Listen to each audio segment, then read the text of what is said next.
Welcome to this New Thinking for a New World podcast of the Tällberg Foundation. Are we capable of fixing all that is breaking, or is it too late?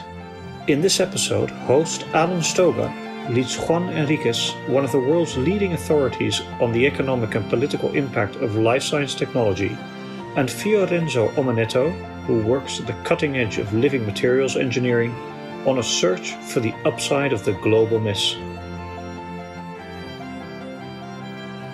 We are almost halfway through what by any definition is proving to be the most interesting and probably the worst year of our time.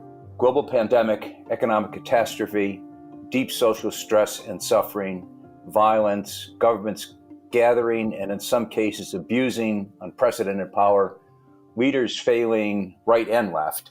It's been a bad year. In the face of all of this, the entire post-war framework, and more importantly, our societies look fragile. You guys surprised? Juan? No, I don't think so. I think, coronavirus, for the most part, has been an accelerant, not a brake. And so what it's done is it's taken a whole series of trends that were already there and a whole series of positive and negative movements and just accelerated the hell out of them. And so it's laid bare the extraordinary inequalities that already existed, but on the other hand, it's pushed technology faster than anybody thought it could possibly be pushed. And you have this very weird barbell effect where, on the one hand, there are sectors of society that have never been as productive before, and there's whole sectors of society that were being gradually marginalized that have now just been, burned and excluded. And it's accentuated those divisions. Phil, what surprised you, if anything, about how fragile everything feels and appears? Well, I don't know necessarily that it was a surprise. I think I'm disoriented a little bit because it's a confluence. It's really a confluence of effects. There's multiple things that are happening at the same time, and my observation was that this particular moment has been an amplifier of emotions, as was said before. Trends that were there accelerated, but certainly also a lot of the MOs of people involved have been amplified to the extreme, which brings really to bear a lot of the unstable equilibrium that we have been teetering on for some time. And we tend to look really more at the visceral emotions. So we tend to focus a lot on things that are going bad. Well, I mean, how could you not in a pandemic, in pandemic times, right? And when economic downturn and stress and racism and so on and so forth. But, the eternal optimist in me always thinks about the amplifier of good emotions. I think there is, to me, you're disoriented, but then you tend to try to react and try to find ways to action. And so I wasn't completely surprised because I thought that we were doing a complex social dance to begin with, to put it mildly. But I still remain in face of all the abuse and violence and disease. I still remain very hopeful that the same amplifier of emotions is going to lead us out of this with opportunity. Let me ask you both about one word you just used, Fio, which is we. There is a sense about the moment that we're all in this together. That is to say, by definition, a pandemic has the potential to infect anyone. The flip side, and Juan already touched on it, is that it's not really true. It does have the potential to hit anyone, but those with means are able to protect themselves much better. And we've seen from the death rates, the best way to die in this pandemic is to be old, to be Black, to be poor. And that's not just in the United States, that's across the world. And I want to keep this a global conversation. So let's talk about we. Is there a we? So One of the things that a lot of countries have been doing for the last century is redefining their borders. So 3/4 of the flags, borders, and anthems in this world were not at the United Nations a century ago. And country after country is having debates amidst its citizen shareholders. Do we really belong to this national project? And so you've watched, the Balkans become a series of different countries, but you've also watched this debate play out across Canada. You've watched this debate play out across the Basques, the Catalans, the Northern Italians, Corsica, Scotland, et cetera, et cetera. And so that question of we gets accentuated in a pandemic precisely because of the dynamics which you're talking about, where on the one hand, societies are being ripped apart in those who are white-collar remote workers and those who are quote-unquote essential workers who still have to be exposed every day, and those who now are not workers. And you have these, enormous buckets of society that are experiencing a completely different pandemic. And you're layering that on top of a political system that was already thriving on spending billions of dollars dividing people, convincing 51% of the country in the United States and in Britain and in a series of other places that you're not like the others, that you belong to this tribe and you shouldn't even talk to that tribe. You should never identify with that tribe. You should never be a part of that tribe. Everything that tribe does, from wearing face masks or not wearing face masks, or accepting X or Y belief vis-a-vis people who are religious or people who are gay or people who are X or Y, this division has just been brutalized and accentuated and magnified by the non-we of this pandemic.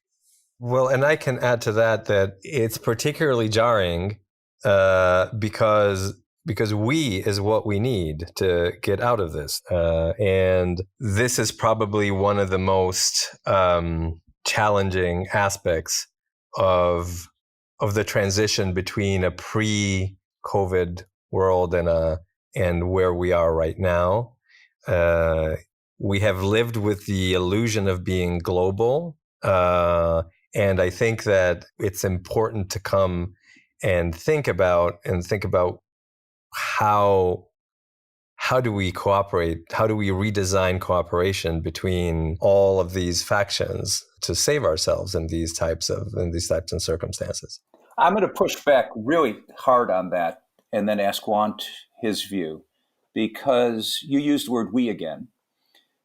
I see very little evidence anywhere that there is a push towards global solutions for almost anything. We three are card-carrying members of the global elite, and most of our friends are card-carrying members of that elite and believe firmly in global solutions.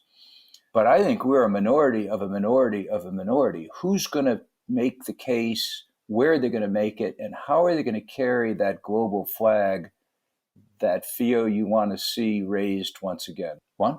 We're in a very strange period because people don't understand as ethics change, and they change over time. So when I was brought up in Mexico in a Jesuit school, the preacher, the teacher, my peers, my parents, the newspapers, the laws, everybody told me one of the worst things you could possibly be is to be gay.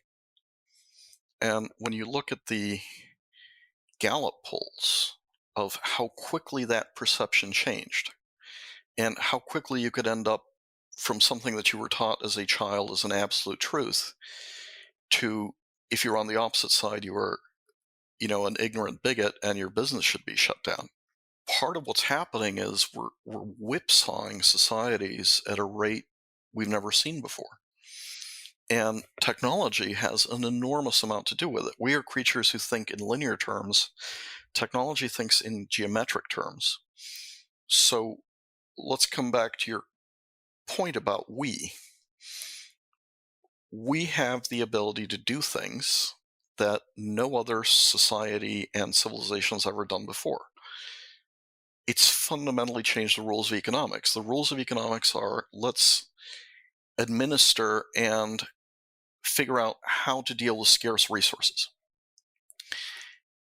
And all of a sudden, we're in a world where we have an excess of calories, and it's not an availability problem, it's a distribution problem. And all of a sudden, we have an excess of the ability to produce bicycles, and we have an excess of the ability to produce energy, and we have an excess of the ability to produce X, Y, or Z.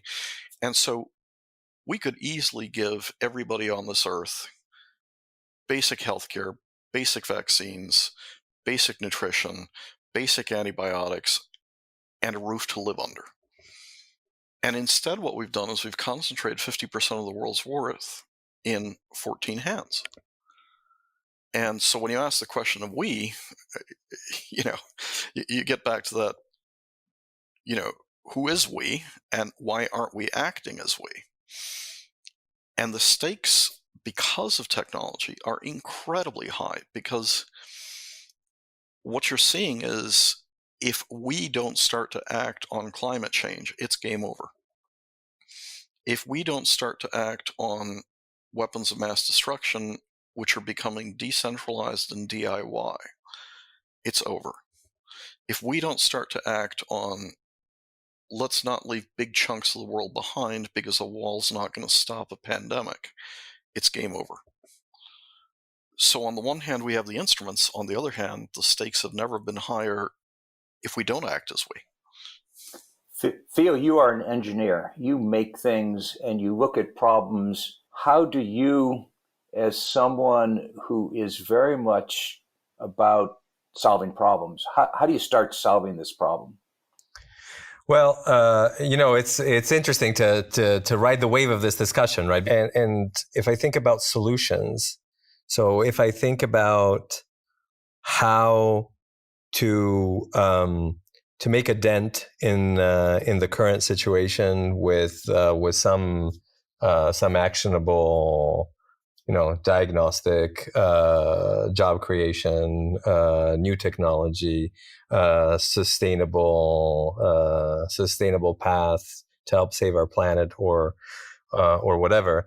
There are still two aspects to this. There's the technological innovation aspect, which is something that is born in a lab and stays in the lab and is demonstrated in the lab and has its own sphere of influence. And then there is adoption. There is adoption and propagation of this technology, and then there is and when it spreads to the world, and that's when you start weaving what you do into the social fabric, and then you start making an impact. These two things are sometimes disconnected, and there's a bridge between one and the other that involves non-technical aspects. You start with discovery, you engineer a solution, and then you go for adoption, and adoption then becomes socially accepted through regulation, through policy, through distribution channels. And I think these are some of the things that come that I think about in terms of trying in terms of what's next, in order to do good, in order to find a diagnostic, a vaccine, a sustainable process that will save the planet, that will reduce our carbon footprint, in order to provide opportunities to people where that traditionally did not have opportunities, and create new markets, new jobs, and a new path towards wealth and welfare. You have to go beyond the lab, and you have to enter into the social and political fabric of today's economics. And these are the things that I think are tremendous challenges, tremendous opportunities, and have also the highest barriers to entry because we haven't defined a we. The engineer, the scientist, the innovator as activist. We've seen in the discussion of health policy for the first time in many years, scientists standing next to presidents and prime ministers, and even in some cases making decisions. You're talking, I think, about a model of leadership which is got to change. So I think one of the interesting things you're seeing is just this almost extraordinary real-time grading. It's almost like an SAT for leadership. When you look at the curve of where the entire European Union is versus where the United States is, that is just a weekly quiz on a failure of leadership. And I think one of the things that you're going to see that, could lead to we is this is really hurting every international business on a massive scale.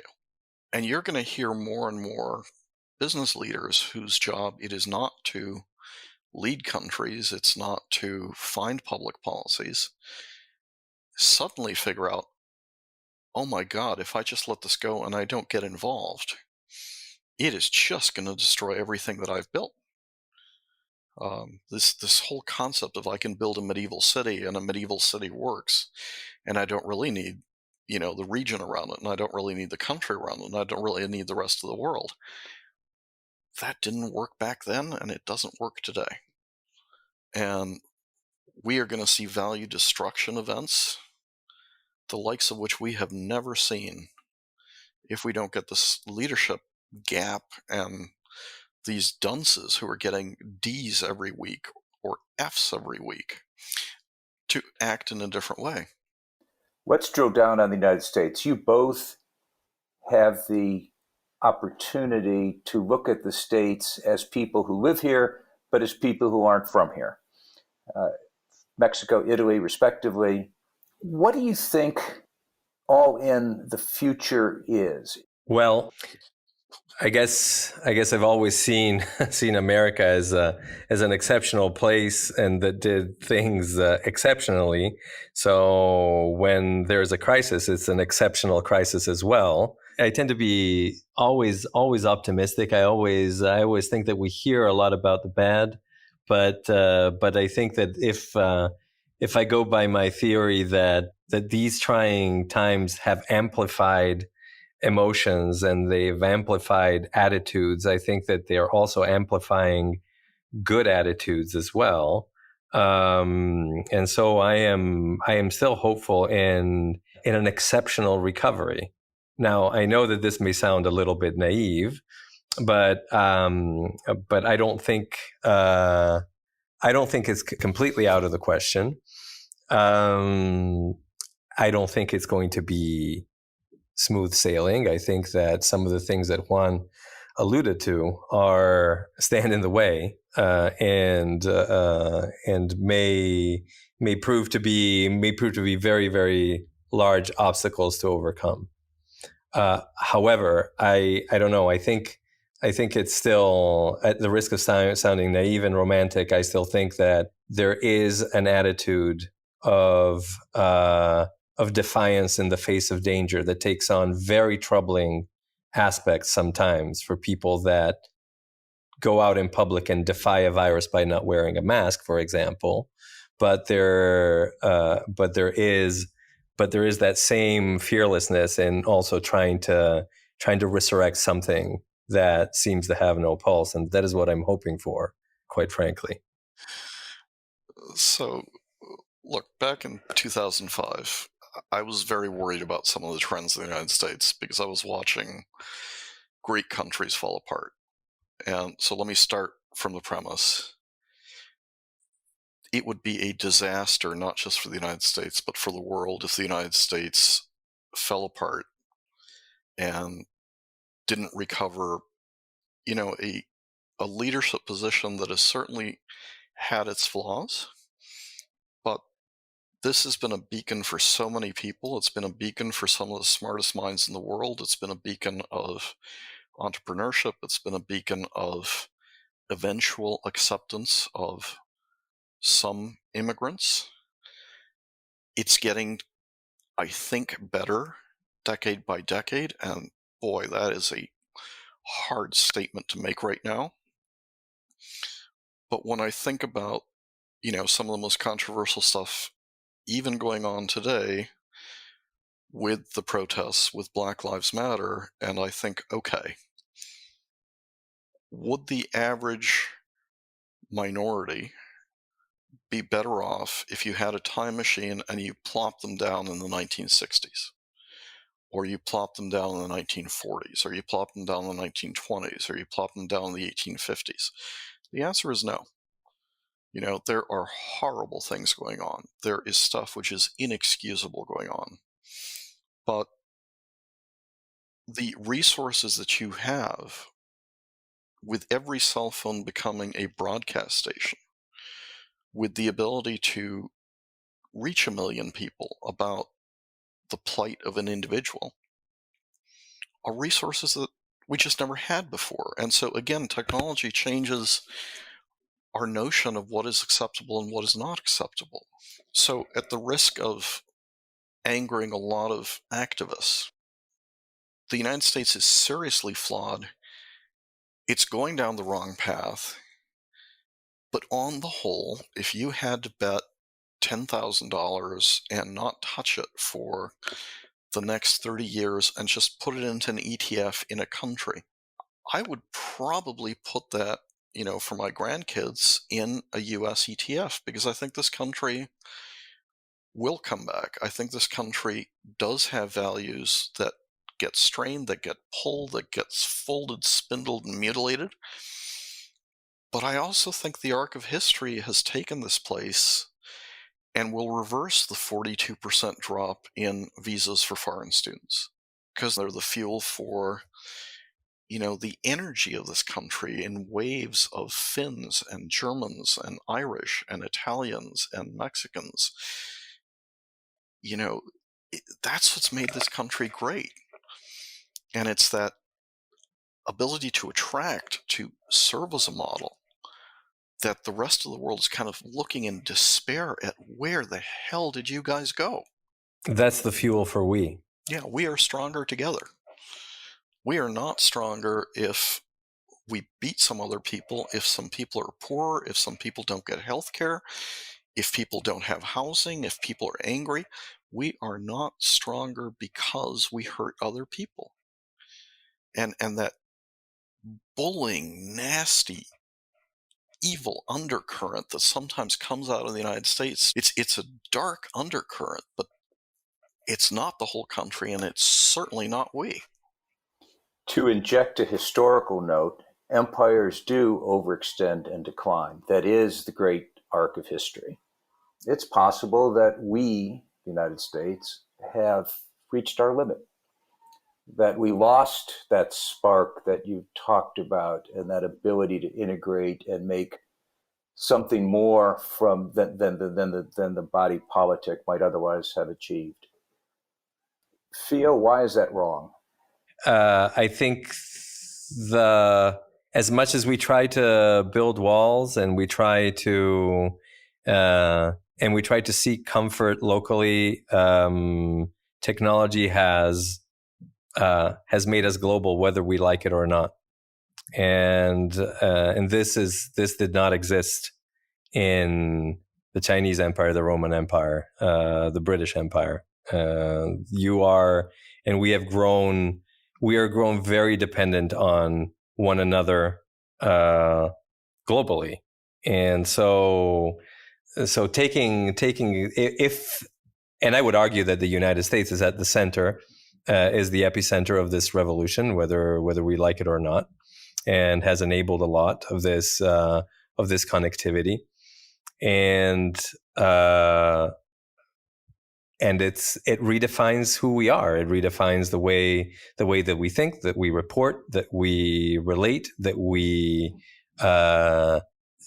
we come together with ethical values or ethical disagreements. So I think we redefined maybe what the identity of a nation is, but I don't think that it's.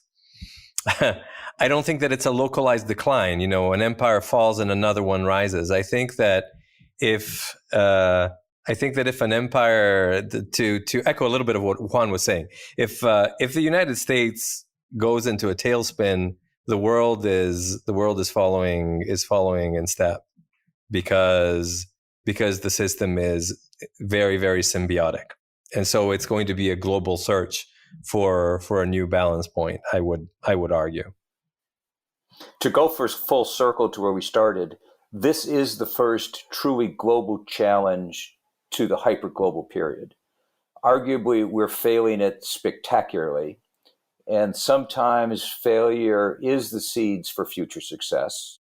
Well, I think the success, I can give a silly technological analogy. If when technology is successful, you forget about it, right? It weaves itself in the fabric of your life, and you just forget about it. And taking things for granted always moves your center of thought in a different context, and that may be good, or it may be not so good if you forget why and how you got to the place that you got to. So forgetting that your car has a dipstick means that at a certain point, once you take it for granted and your car doesn't work anymore, then you're forced to think again about how an engine works. And maybe this moment is we are forced to think about how our systems work, how our ethics values have been defined, how the society that we live in, that we might have taken for granted in some cases conveniently because we don't perceive the injustice that exists in other parts of society, then here we are now questioning how our car works.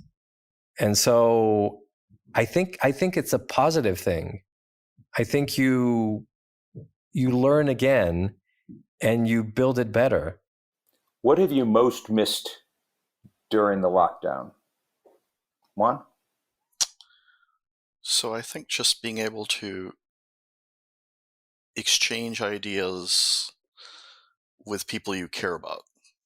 It's not the same if you're sitting across the table from somebody and you're touching them, or you're smelling them, or you're just, the feeling of an abrazo, or a human contact, or something like that is just so incredibly important. We are all social apes, and we like to live in tribes, and we like to share stories and share drinks and share food and share ideas. And you can't do that in the same way across Zoom.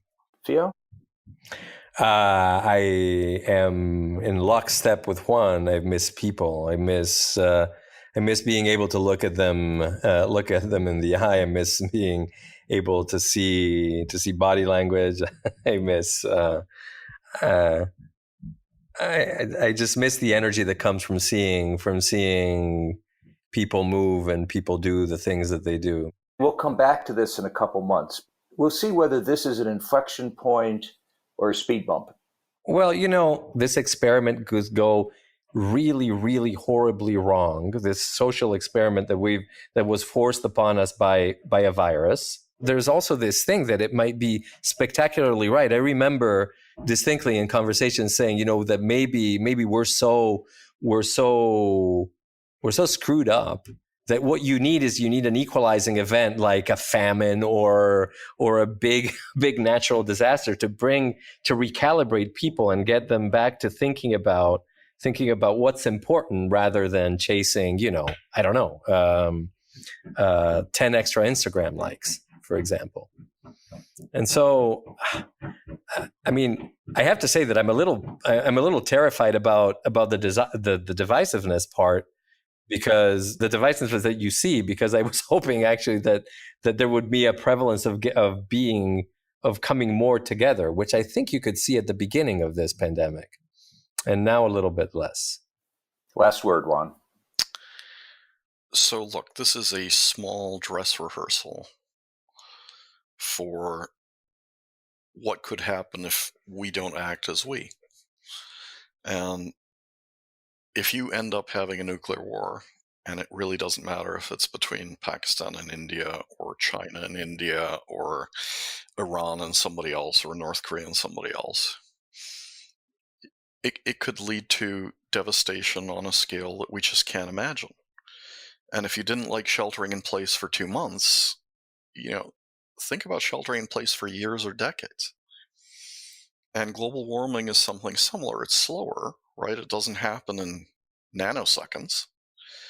But global warming could displace half, 2/3 of the population of the planet.